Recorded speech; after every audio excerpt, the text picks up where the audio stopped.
Ahem.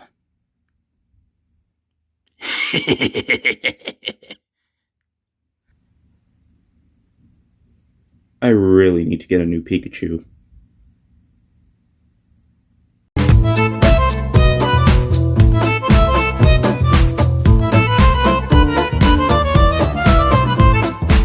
Hey guys, what is up? This is Matthew Davis, me once again. Alright, after 2 hours of trying to get that googly eye off my forehead, thanks to my douchebag Pikachu, he replaced it.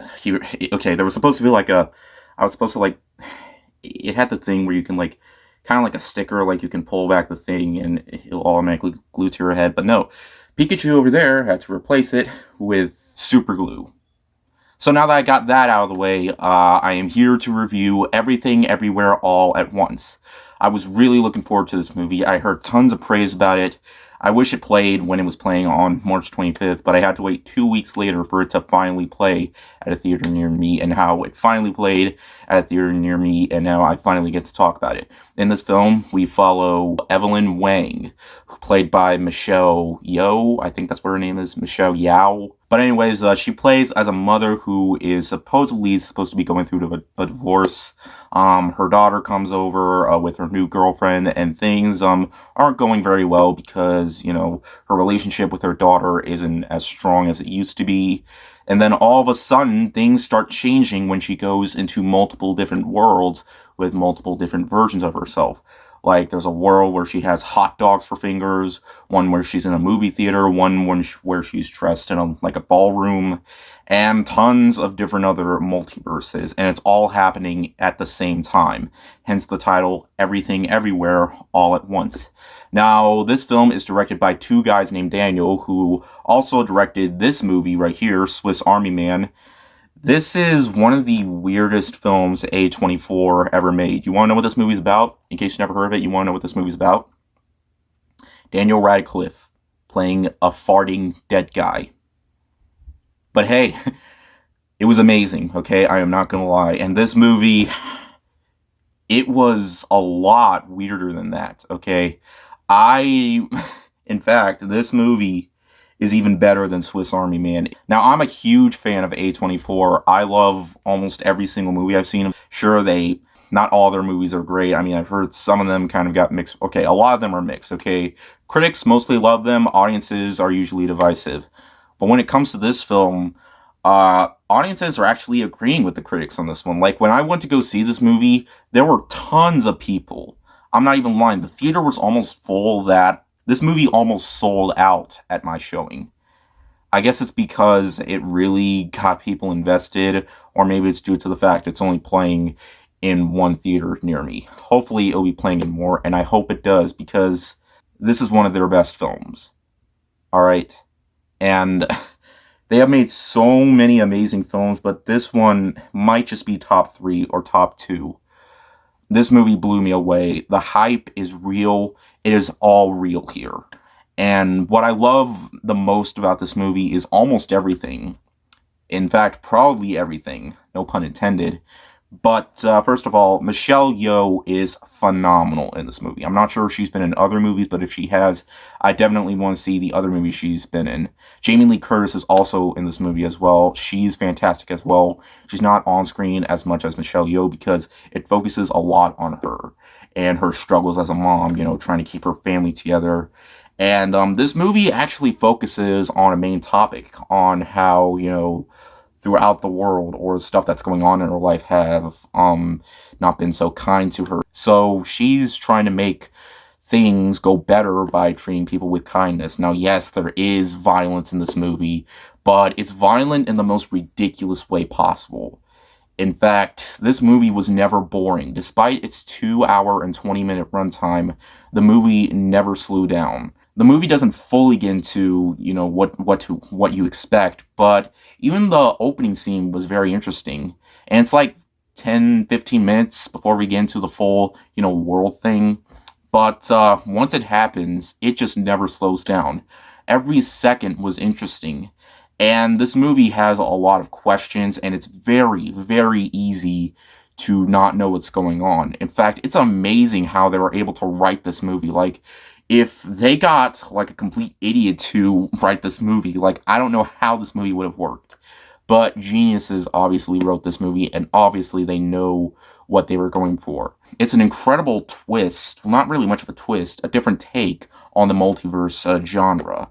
And this decade has been really obsessing over the multiverse, but this is one of the most original takes on the multiverse. Stuff happens in the multiverse while stuff happens in real life. It honestly leaves you puzzling on what's fully going on. But that's truly what I love most. It's a film that's absolutely rewatchable.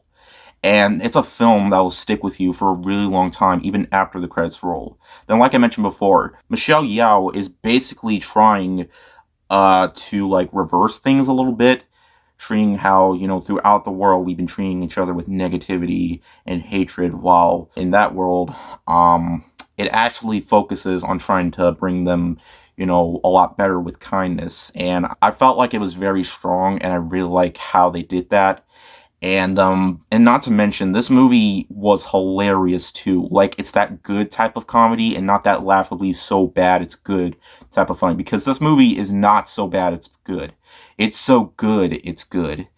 Like, the effects and all that. Like, they use some really ridiculous weapons when it comes to the martial arts stuff. It was actually very crazy, and it just it got people laughing super hard. And there are times when the movie kind of breaks the fourth wall a bit. And that's something that we rarely see in that many A24 films. And the fact that this one manages to do it, it was just so great to see. And with all the effects that they use, it makes the movie look like it went for a much higher budget. And A24 is an indie company, despite the fact that they've made so many movies in the past 10 years. The movie is surprisingly very well edited and directed. Like, the Daniels, they just nailed it with this one. And like I said, it's visually striking, and with all the action sequences and all that, and the fact that they're done in the most ridiculous types of ways, and the fact that this movie is only focusing on one thing, one main story, and not trying to add in a bunch of different other plot lines in there. That's one thing that the movie manages to do right. Focusing on one thing, because the movie kind of is already confusing enough. And the movie is unpredictable too. Like, anything could happen at any time. It just it just left me on a great feeling, okay? Because I did not know what to expect with this movie. I didn't even fully understand the whole plot when I saw the trailer for this, but I saw it multiple times, the trailer multiple times, and I knew this movie was going to be good, but this good, I'm serious when I'm like, this is a movie I have not forgotten after the credits rolled. As soon as I left the theater, I kind of wanted to see it again. But if it plays at a Regal theater near me, because I'm a Regal employee, that's where I usually go to see free movies, then I would definitely see it again. Everything, everywhere, all at once lives up to its name. It's never boring or dull. The performances are super strong. It's a very unique and interesting take on the multiverse genre that takes up so many other different genres, from drama, action, comedy, and putting it all into one, and it works on every single level. It is super well edited, and it's a film that just leaves you a bit confused, but with multiple viewings, I feel like it's just going to get even better. While there's only one plot to follow, with all these different multiverses that is going on in this film, it is really hard to keep up, but it's something that I do want to fully put in together, because once the movie ends, you kind of understand what just happened a bit, but with everything that happened in this movie with the different multiverses, like, you'll have no idea what everything just happened on screen. But still, guys, I've been talking about this movie for so long, but you can tell I am just gushing about this movie too much. It is a masterpiece on every single level. It's one of my favorite films of the year. In fact, it's going to be really hard for another movie to top this one.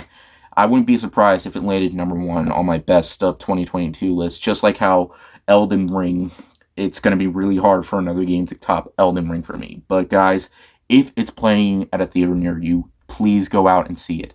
The Daniels, you guys are masters, and I certainly cannot wait to see what you guys do next.